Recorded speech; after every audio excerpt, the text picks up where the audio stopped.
السلام علیکم ورحمۃ اللہ وبرکاتہ۔ بسم اللہ الرحمن الرحیم۔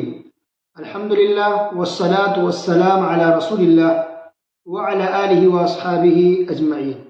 محترم سامعین کرام، میرا موضوع ہے نماز کا بیان، پارٹ نمبر 35 یعنی 35۔ سورہ فاتحہ پڑھنے کے بعد کون سی سورت پڑھنی چاہیے اور کتنی پڑھنی چاہیے یا کتنی آیات پڑھنی چاہیے؟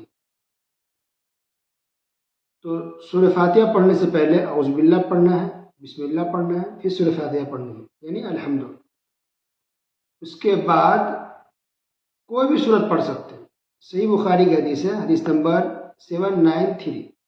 نبی کریم صلی اللہ علیہ وسلم نے ارشاد فرمایا ایک صحابی سے کہ جب تم نماز کے لیے کھڑے ہو اللہ اکبر کہو، اس کے بعد جو کچھ تمہیں یاد ہو قرآن میں سے وہ پڑھ لو۔ تو آپ جہاں سے بھی پڑھ لیں نماز ہو جائے گی، جتنا پڑھ لیں جہاں سے بھی پڑھ لیں، شروع سے چھوٹی صورت بڑی صورت کچھ بھی، وہ کافی ہے۔ ٹھیک ہے، سورہ فاتحہ کے بعد کوئی بھی صورت پڑھ لیں چھوٹی یا بڑی، وہ کافی ہے، یا جہاں سے بھی پڑھ لیں یا کچھ آیات ہی پڑھ لیں وہ آپ کی نماز ہو جائے گی، وہ کافی ہے۔ لیکن اگر ہم دیکھتے ہیں کہ رسول اللہ صلی اللہ علیہ وسلم کس طرح پڑھتے تھے، سورہ فاتحہ کے بعد کتنی صورت پڑھتے تھے یا کس طرح پڑھتے تھے، چھوٹی صورت پڑھتے یا بڑی پڑھتے، یا صورت کے اخیر سے پڑھتے یا صورت کے بیچ سے پڑھتے تھے یا صورت کے شروع سے پڑھتے تھے، اگر آپ کو جاننا ہے تو اس کا جواب یہ ہے کہ اللہ کے رسول صلی اللہ علیہ وسلم سورہ فاتحہ پڑھنے کے بعد عام طور پر اکثر عموماً یہی عادت تھی کہ کوئی بھی صورت پڑھتے تو شروع سے پڑھتے تھے، صورت کے شروع سے پڑھتے تھے۔ ایک بات یہ، اور دوسری بات کہ اس صورت کو مکمل بھی کرتے تھے، چاہے وہ چھوٹی صورت ہو یا میڈیم صورت ہو یا لمبی ہی صورت کیوں نہ ہو، اگر پڑھتے کوئی بڑی بھی صورت تو مکمل صورت پڑھتے تھے، چاہے وہ پہلی رکعت ہو یا دوسری رکعت ہو۔ رسول اللہ صلی اللہ علیہ وسلم کا طریقہ یہی تھا کہ کوئی بھی صورت پڑھتے تو شروع سے پڑھتے تھے، صورت کے شروع سے۔ صورت کے شروع سے پڑھیں گے تو بسم اللہ پڑھیں گے، لیکن بسم اللہ آہستہ، بسم اللہ الرحمن الرحیم، اس کے بعد صورت شروع کرنی ہے۔ تو آپ صورت کے شروع سے پڑھتے تھے اور مکمل کرتے تھے صورت کو۔ ایک دفعہ کا واقعہ ہے کہ رسول اللہ صلی اللہ علیہ وسلم سورہ مؤمنون پڑھ رہے تھے، 18 پارہ کی یہ صورت ہے، تو پڑھتے ہوئے صورت ختم ہونے سے پہلے آپ کو کھانسی آ گئی نماز کے اندر، تو آپ وہیں رک گئے، آپ نے ایک رکعت مکمل کی، پھر جب دوسری رکعت میں جب کھڑے ہوئے تو پھر آپ نے آگے سے پڑھ کے اس صورت کو مکمل کیا۔ حالانکہ سورہ لمبی صورت ہے، تقریباً آدھا پارہ کی صورت ہے، آپ نے 2 رکعت میں آدھا پارہ پڑھا۔ ایک حدیث یہ ملتی ہے کہ آپ نے 20 سے پڑھا، ورنہ عام طور پہ یہی ہے کہ آپ نے شروع کیا تو مکمل کر ایک ہی رکعت میں، لمبی صورت تب بھی ایک ہی رکعت میں پوری صورت کو پڑھتے تھے۔ اس لیے ابن القیم رحمہ اللہ نے اپنی کتاب زاد المعاد کے اندر لکھا ہے کہ رسول اللہ صلی اللہ علیہ وسلم سورہ فاتحہ کے بعد کوئی بھی صورت بیچ سے نہیں پڑھتے تھے یا اخیر سے نہیں پڑھتے تھے، نہ بیچ سے پڑھتے نہ اخیر سے پڑھتے تھے، بلکہ شروع سے ہی پڑھتے تھے۔ لیکن دیکھیے انڈیا، پاکستان، بنگلہ دیش کے اندر اکثر لوگوں کی، سب نہیں لیکن اکثر لوگوں کی عادت ہے کہ وہ کسی صورت کے اخیر سے پڑھتے ہیں، 4 آیت 5 آیت یا 20 سے پڑھتے ہیں۔ تو یہ صحیح طریقہ نہیں ہے، یعنی نماز ہو جائے گی، صحیح چلے گا، لیکن بہتر یہ کہ صورت کے شروع سے پڑھیے۔ آپ صلی اللہ علیہ وسلم نے صورت کے 20 سے پڑھا ہو، اس کے لیے ایک حدیث ہے، صحیح مسلم حدیث نمبر 727۔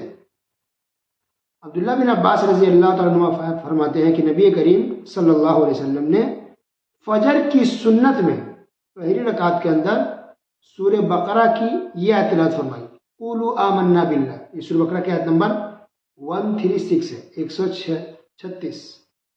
اور دوسری رکعت میں سورہ آل عمران کی آیت تلاوت فرمائی، تعالوا الی کلمۃ سواء بیننا و بینکم، یہ آیت۔ تو یہ سورہ آل عمران کی آیت نمبر 64 ہے، 64۔ تو یہ فجر کی سنت تھی، تو فجر کی سنت میں یہ آپ نے یہ تلاوت کی، یہ 2 آیت، تو گویا کہ یہ سورت کی شروع نہیں تھا، بیچ کا حصہ تھا۔ سورہ بقرہ میں بیچ ہے، سورہ آل عمران میں بیچ کی آیت ہے.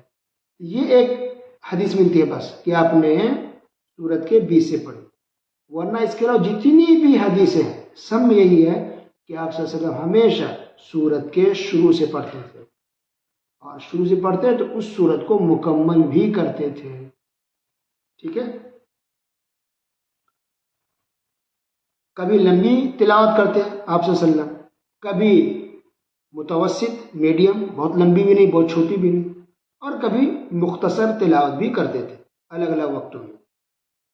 کبھی بیماری کی وجہ سے صورت چھوٹی ہو جاتی، یا کبھی بچے روتے تھے، کیونکہ خواتین 5 وقت کی نمازوں میں وسلم کے پیچھے آ کے نماز پڑھتی تھی مسجد نبی کے اندر، تو خواتین اپنے چھوٹے بچوں کو بھی ساتھ میں لاتی تھی. تو بچے جب رونے لگتے تھے، رونے کی آواز جب سنتے تو پیارے رسول صلی اللہ علیہ وسلم تلاوت کو مختصر کرتے، کم تلاوت کرتے تھے، تاکہ ماؤں کو خواتین کو پریشانی نہ ہو بچے کے رونے کی وجہ سے. اور کبھی کبھار رسول اللہ صلی اللہ علیہ وسلم سورہ فاتحہ کے بعد ایک سے زیادہ سورت پڑھتے، یعنی سورہ فاتحہ پڑھ لیتے، پھر ایک سورت پڑھتے، اس کو ختم کرنے کے بعد پھر دوسری سورت بھی پڑھ لیتے تھے. لیکن یہ کبھی کبھار ہوتا تھا، اور عام طور پر عموماً یہ کہ کوئی ایک سورت پڑھتے تھے سورہ فاتحہ کے بعد. یعنی سورہ فاتحہ پڑھ لیا، کوئی ایک سورت پڑھ لی، پھر دوسری رکعت میں کھڑے ہوئے پھر سورہ فاتحہ پڑھا، پھر آپ نے کوئی دوسری سورت پڑھ لی، ایسا. لیکن ایک ہی رکعت میں 2 سورت پڑھنا یہ کبھی کبھار آپ سے ثابت ہے. وہی اگر کوئی پڑھ لے 2 سورت تب بھی چلے گا. 5 وقت کی نمازوں میں عام طور پر عموماً جو عادت تھی، اکثر جو رسول اللہ علیہ وسلم جو تلاوت کرتے تھے جن صورتوں کی، وہ یہ ہے: طوال مفصل اور قصار مفصل اور اوساط مفصل، ان صورتوں کی تلاوت کرتے تھے. 5 وقت کی نمازوں میں رسول اللہ صلی اللہ علیہ وسلم جن صورتوں کی تلاوت کرتے وہ اس طرح سے: طوال مفصل، اوساط مفصل اور قصار مفصل کی تلاوت کرتے تھے عام طور پر عموماً.